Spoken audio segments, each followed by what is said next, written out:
Welcome on to Pod 9. I was trying to think of what our welcome would be because we did have Hair Press Box. Now we're going Yeah. Pod 9.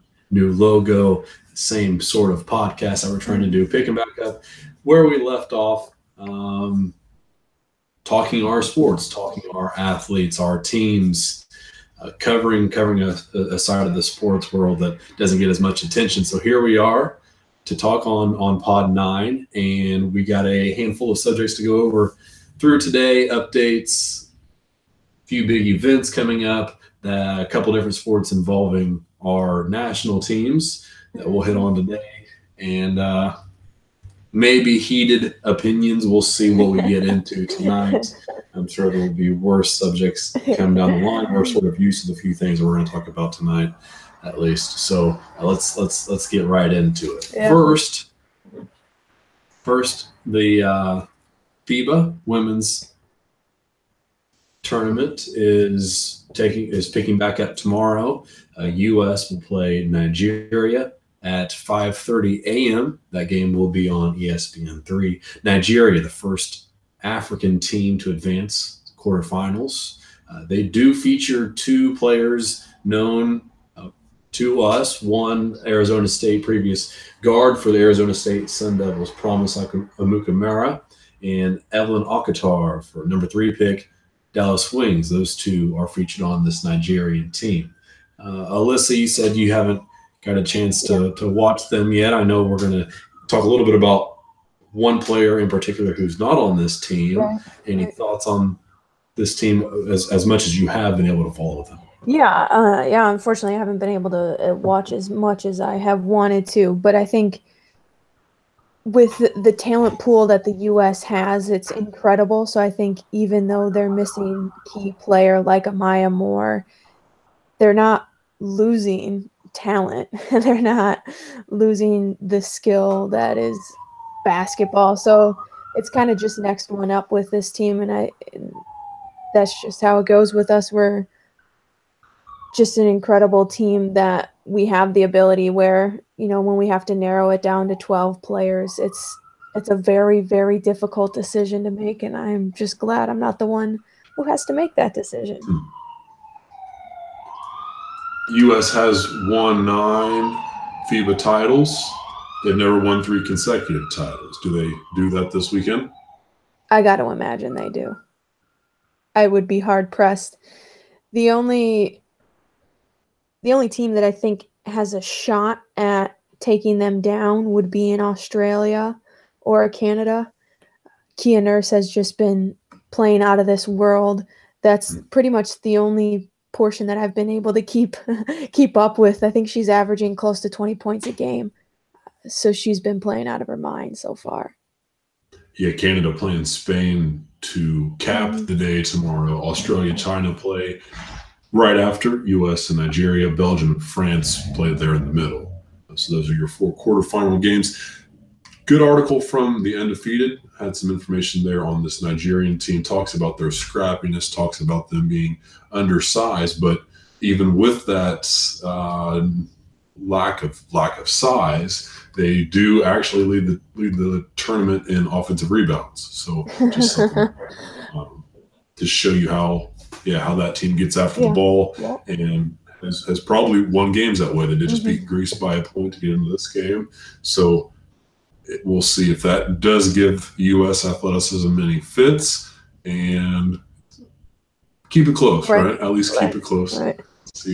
Let's see how it goes. Yeah.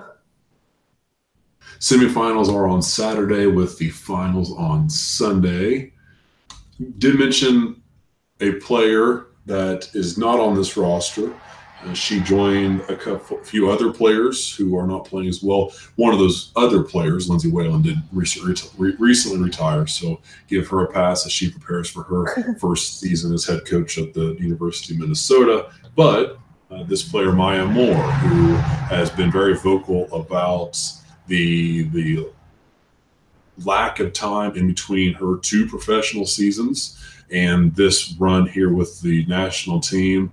If she does turn back around and play in the Euro League, she would have just a few weeks of rest between the FIBA tournament and the Euro League, Right. which last year went from October 11th to April 22nd, and then end of May to the end of August is when she played for the WNBA. So Right. your thoughts on her sitting this one out for the U.S. team as far as, I don't know, I mean, you can have an opinion on how does this look from a player standpoint, from a national team standpoint, opinions in general?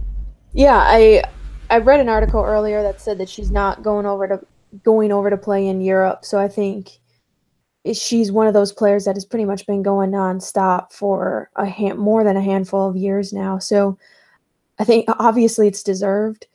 I don't think it necessarily. If you're asking what other players think of it in terms of her resting, I don't think that they would necessarily have an issue with that whatsoever. I don't think that that's part of it by any means. She's deserved it. She's being active in her community on this off time, so I don't think it's anything to be thought of just in terms of, is it anything more than just rest? Yeah, and my biggest issue probably sits with the WNBA. It's not like this is the first time this has happened, right? That they've been in the league. And they did make a change. They made a change of shortening the season as opposed to the 34 games played in 112 days in 2017. They played 34 games in 91 days in 2018. So obviously they're making that change. And that's really just irresponsible from a league standpoint, I think. I mean, you're taking away 3 weeks worth of Right. rest from players. And so what could they have done? What could have been the solution for that? I guess one thought is they could have moved up the season, right? They could have started sooner. And yeah, maybe the players like Maya Moore don't get over here in time, but they're losing 1 or 2 weeks. I mean, they're going to finish with their team. They're going to come over in basketball shape, ready to play. So I don't think you lose much from that standpoint. They could have taken a break, which they have done in the past. The international games go on. That's an option. I don't know if I like that better than starting sooner or just playing fewer games. We know that NWSL has had shortened seasons. I think they're committed to a 24-game schedule now. I think the WNBA is very committed to that 34-game schedule, which is why we saw them shorten it by days. But if this does become an issue, which I think you basically explained well, that it's not an issue currently, but if you do start having more players looking outside of the nation to play elsewhere, then I think you've got to look for other solutions than what this one was this year. Right. And I think the issue with moving it up is then you're moving it up for the rookies who are coming in, who are playing here at the collegiate level, is that their season potentially is going into March. So then you're turning it around. How early are you going to make the season? I think we even talked about this last year towards the beginning of the WNBA season about how it's such a quick turnaround from being at the collegiate level to being at the professional level. But I think I would rather have it be pushed up than, like you said, with there be, a break in the middle per se or something of that liking, of that matter. I don't like necessarily that. I would prefer it being pushed up for sure. Yeah, a good point about the college players, and I do remember having that conversation. And once every 4 years, maybe you're talking about it being worth it to move it up a couple of weeks, just one out of those 4 years, right? Right. So, that's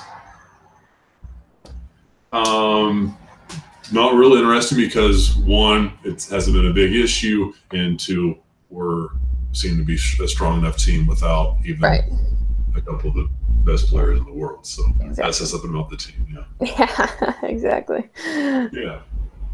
Updates from basically around the sports world. One, I just had the BYU volleyball game on, watching them play Gonzaga.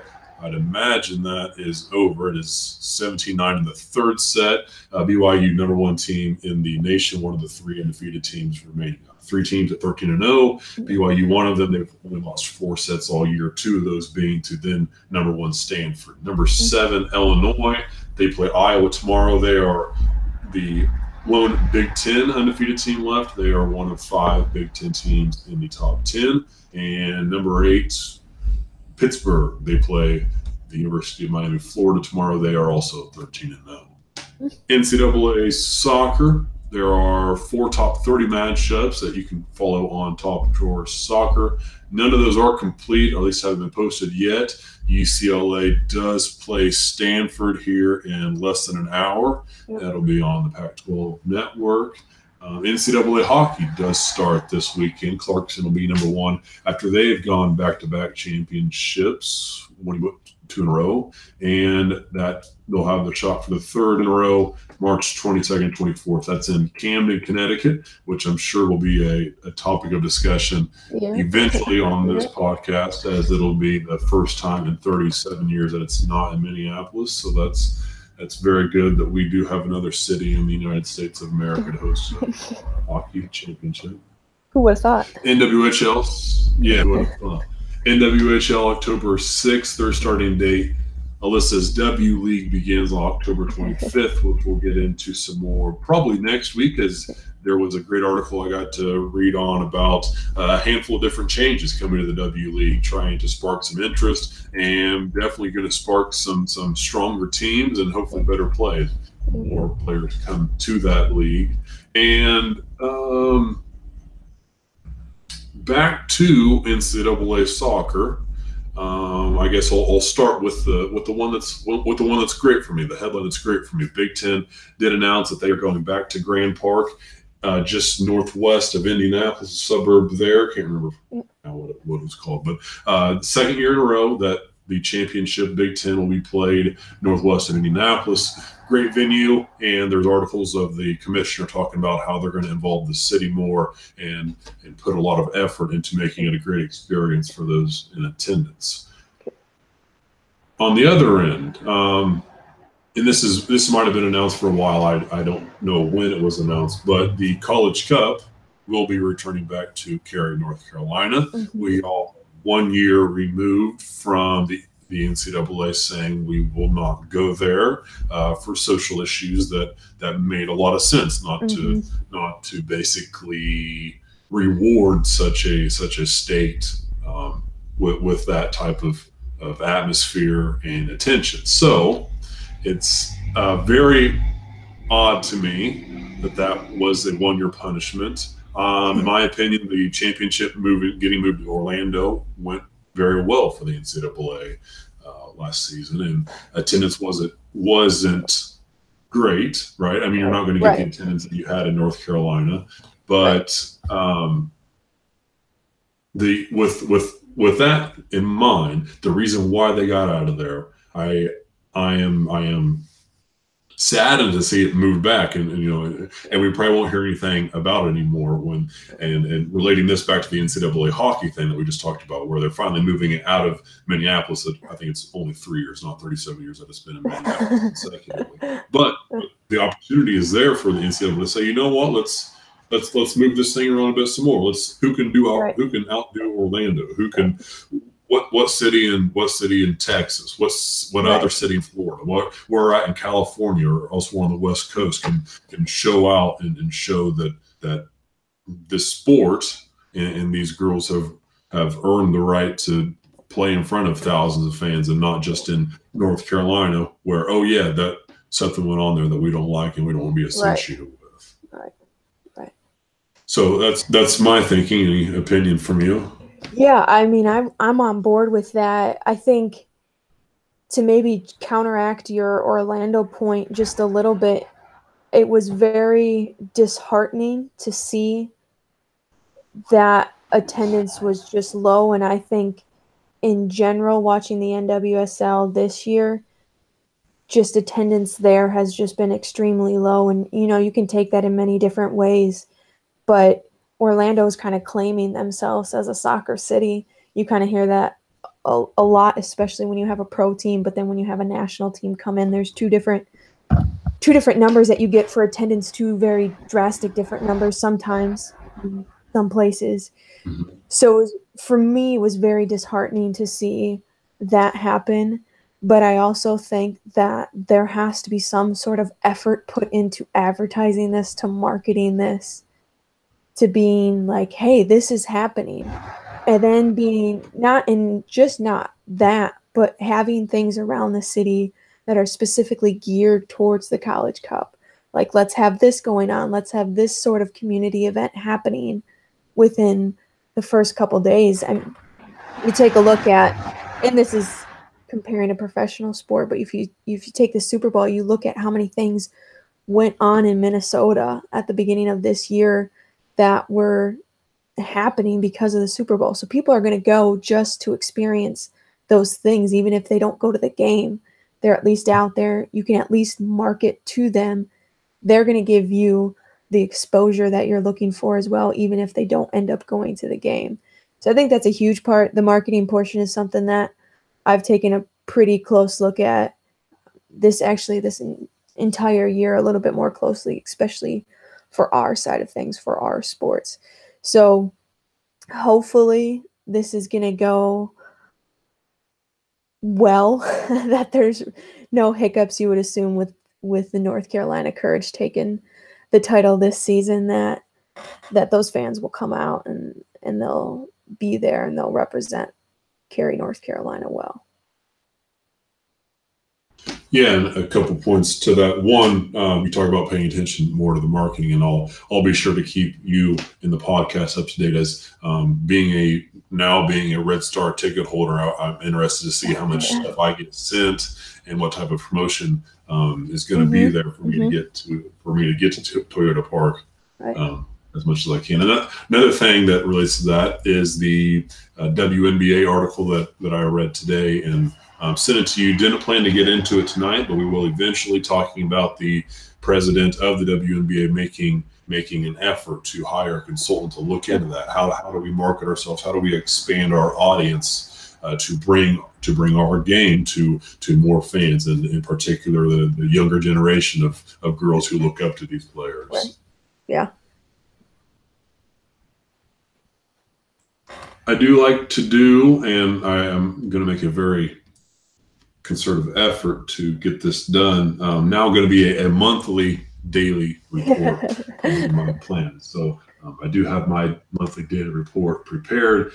Obviously, we're talking about Rachel Daly, my monthly daily report on Rachel Daly. The 2 bullet points on the report this episode: one, that Daly is on the England roster as a forward for their 2 upcoming games as they prepare for upcoming tournaments. They play Brazil October 6th and Australia on October 9th. And related to Rachel, news from the St. John's soccer program. Sonny Kajan, the first Red Storm hat trick scored since Rachel Daly did it in 2014. Kajan did that September 2nd. So first since Rachel there. Keeping on that soccer theme, and something that probably draws the most attention on our text message chain is the U.S. women's soccer roster that was announced. You had, I guess, your main concern or main question would have been the goalie situation. Is that number one on head shake list? I think like everything is number one on head shake list. Mm-hmm. That would probably take the cake, though, I would say. Yeah, that's pretty accurate. Okay, so I think you were thinking, where's Franch, right? Right, and I think in general, the position that Alyssa Nair kind of found herself in was one that was U.S. Soccer was pretty much Hope Solo and Hope Solo's team. And she was just always going to be there. I don't ever, and I know I'm going to be wrong on this, but I don't ever really remember Nair taking net when Hope Solo was on the team, which is a disservice to Nair, because at some point you have to put her in the matches on the national team in order for her to be in game minutes. Yes, she plays in a professional league as well, but it's different when you're with the national team, in my mind. So to get her those caps while Hope Solo was on the team and developing our goalie pool more was something that needed to happen a long, long time ago. So now we're kind of in the same position. You just switch keepers. So now Alyssa Nair is number one, which she's done well. I think that she could be challenged for number one, though. And I think that challenge could come from Franch. It can come from a Bledsoe even, who these keepers are playing out of their minds in the league, but they aren't being developed by U.S. Soccer in a way that they should be. And obviously keeper is one of those positions where you're only calling 3 or 4 keepers to a camp. It's not like you're calling 6, 7, 8 keepers into a camp. So that's kind of the difficult part that they have going on right now. I understand why Franch wasn't called up, but in my mind, I think you take 3 keepers with you in this qualifying round. Just because not only is there potential for challenging the number 1 spot, but there should be competition for the number 2 spot in my mind. And in Jill Ellis's mind, I got to imagine that there is no competition at whatsoever. That Nair's number 1, Harris is number 2. But in my mind, that's ridiculous. So I do have an opinion on why Franch is on the roster. First, I want to ask you and get your updated opinion. We haven't talked about one particular goalie in a while, a particular goalie that you didn't even mention as far as making the camp roster. Yeah. Where are you at on Jane Campbell? Yeah, I think she's one of those keepers that obviously has the pure physical talent and ability to play keeper. She just needs more time. And for me, watching her this season, it's kind of like she needs a person just to say, Jane, you got this. Like, let's go. You're good. Believe in yourself, essentially. Just that person to give her some confidence, I feel, is what she needs. And,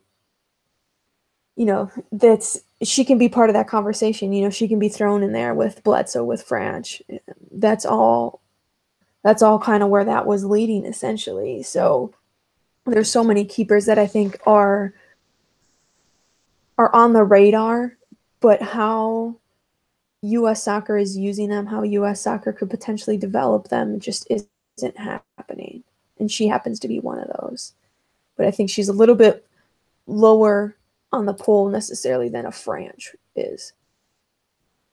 On a scale from 1 to 10, 1 being no effect, 10 being that's the exact reason why, and I didn't say it yet, how much did Jane Campbell's club team, the Houston Dash, affect her not being mentally there or on this roster? 1 to 10. I want to say as that just means it's half and half, but I think that's just the easy answer, right? Because obviously her back line is not great, right? And if we think back to 2 seasons ago, maybe even last season, when I was on board with Jane Campbell starting over Lydia Williams. And I know we've had multiple conversations about that and how I wanted Jane to start over Lydia. And then you see Lydia go off to Seattle and honestly really should have won Keeper of the Year. Easily the best keeper in my mind in the world right now. There's a plug for next week when we talk about NWSL awards recap. So that's my thought on that. So that, in my mind, that connects well. If you look at Seattle's back line and Houston's back line, one is actually a back line. One is just they kind of throw 4 players back there, and I hope to God it works. And you see Lydia have this amazing season in Seattle this past year, and you see Jane make some incredible saves this year. But then you see, her back line let her down, her mentality let her down. It's not all on her team and it's not all on her. It's obviously a combination of both. But, you know, sometimes she's just making mistakes, and that's going to happen, but she's kind of making them at a point where it's a little bit too consistent. So she's probably, in my mind, she's probably overreacting to kind of help compensate for a backline that maybe isn't top notch.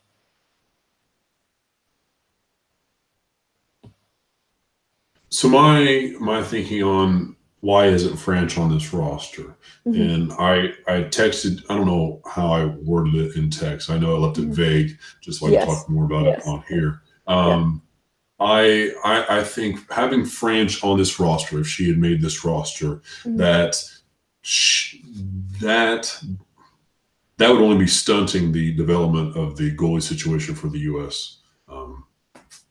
Team more. And by what I mean by that, Adriana Franch, 27 years old. We know about Ashlyn Harris and Alyssa Nair not being probably past their prime as far as goalies go. If you have Franch on this team, in my opinion, Nair eventually leaves, Harris eventually leaves, and now you have an experienced Franch on that team that's 30 years old, 31 years old, depending on when the other two leave, who is looked on as the goalie for the U.S. And I think obviously you'd have a younger player come in, and if that were the case, I'm worried we'd be having the same conversations that we are right now about about development, about getting other players time in net. And that's what I meant by that. I still have a big hopes for Casey Murphy.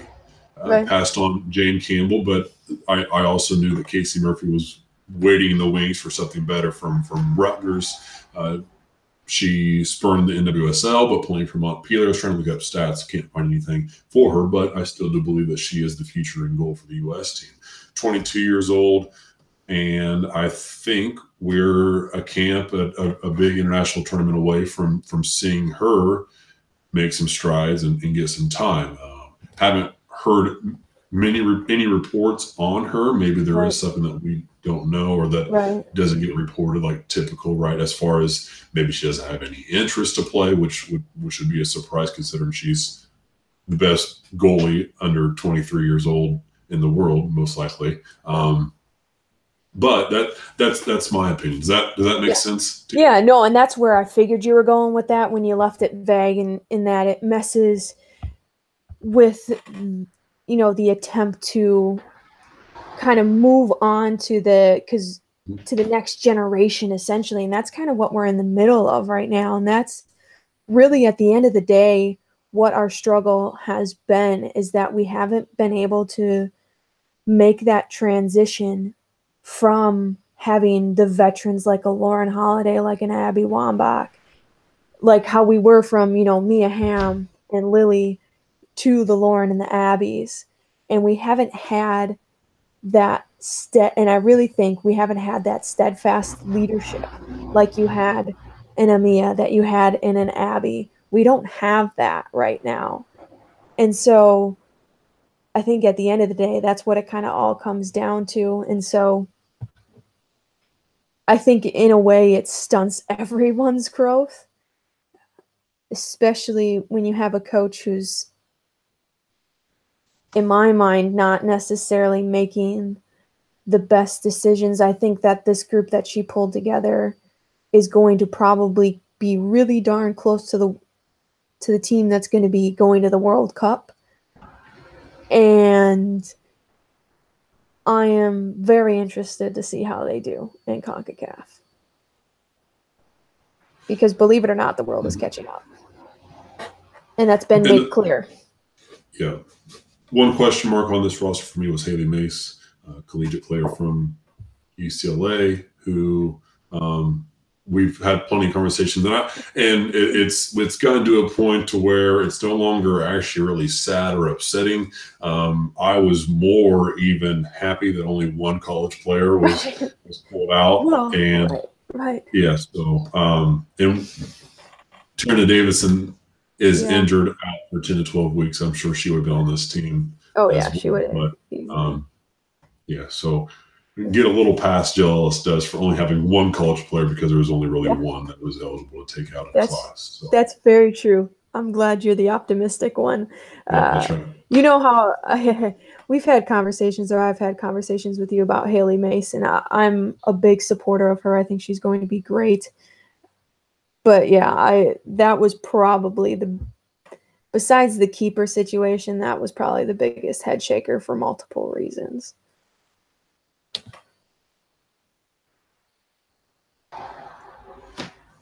So we got the roster discussion out of the way. Let's move forward. Let's get to a little bit more talking about the upcoming CONCACAF tournaments, which does start October 4th. And we'll get into Group A, which is where the U.S. fell into. Group B, Canada, Jamaica, Costa Rica, and Cuba. Those other 4 teams. And let's get right into predictions, what we think is going to happen game by game. Got to be first or second to advance to the knockout stage, obviously. So let's see if we think the U.S. can get there. We'll just run right down the list. Yeah. First match will be Thursday, October 4th. That will be against Mexico at 6:30 on FS2. Mm-hmm. So, you going first? You want me to go first game? You can go first. Okay, I'll go first game. I got the U.S. winning, and I don't say who scores goals. I guess we could have gotten really detailed about right. W 2-1, beating Mexico 2-1. Yeah, that's what I have. I think that this is going to be a great game right off the bat for us to kind of set the tone first off for the tournament, and then moving into the transition of, okay, let's get ready for this World Cup. So it's going to be good. It's a big test. I think in my mind, it's a big test for us in this first game for sure. Yeah, and I didn't say I did say I don't have written down who's going to score the goals, but I will say that one goal for Mexico. I do expect Katie Johnson to get on the board. Yeah, she's looked incredible on the international stage, and I think we see that translate to her club play, which has just been awesome to watch. Big fan of hers in college, and now she's doing that from USC on a professional stage. So cool to see, and she will give our backline fits like she has previously. So I do look forward to that, but I also look forward to a win. So second game of the group stage on Sunday, October 7th.